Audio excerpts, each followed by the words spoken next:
A lucky pair of socks, a certain hairstyle, painted nails. There are many superstitions in softball, but Fairmont State's Nikki Newsom may have found a way to top all of them with the design of her eye black. The eye black started my sophomore year. I actually did it for a Halloween costume. I was Mike Tyson for Halloween.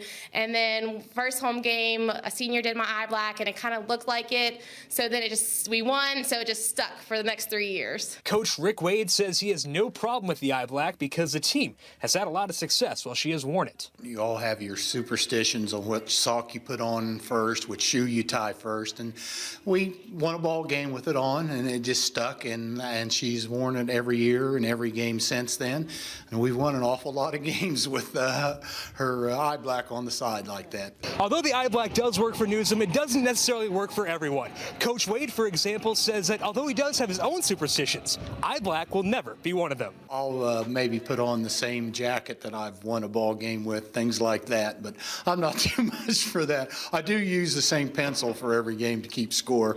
That's my thing. I have a pencil that I keep in my left pocket. Newsom believes that superstitions are so common in softball because they bring an element of control into a sport that luck will often dictate. Baseball and softball is such a game of luck. Things can just go bad. Like, you can have one thing go bad after another, and then you have one thing that goes good. You have one hit after another hit. I just feel like superstitions just kind of like make us feel like we have some type of control over that luck. From Fairmont for 12 Sports, I'm Jim Sonis. Thanks, Andrew. A huge game down here today between Kentucky Wesleyan and Alderson Broaddus. Both teams with only one loss in the GMAC so far this year, and the winner would take control of the conference, and this one lived up to its billing. It was senior day for the Battlers. Adam Klein, the only senior on the roster, and he made the most of his day.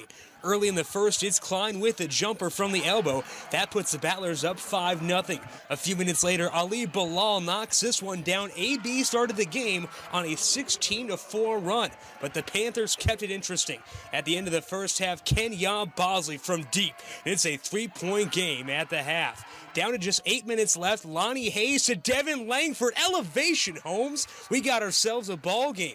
But on the subsequent possession, Richard Lemon finds Malcolm Tatum for 2. Lead is back to 7 points. In the last minute, Klein to Thylas Perkins. Get out of your mind, Philippi. The Battlers win 69-62 to take sole possession of first place in the GMAC as the students flood the court. Klein said after the game it was a special win on senior day. But we got 2 more tough road games. We got to accept this one and keep moving on. It was a great win, though.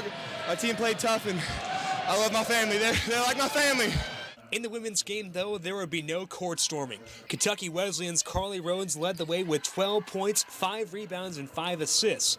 Rachel Ashley had 18 points for the Battlers, but it wasn't enough as the Panthers take this one by a final score of 74-61. Just 2 games left in the regular season for both the Alderson Broaddus men and women, and they'll head on the road to take on Salem International on Tuesday. That'll wrap it up from down here in Philippi for 12 Sports. I'm Jim Sonis.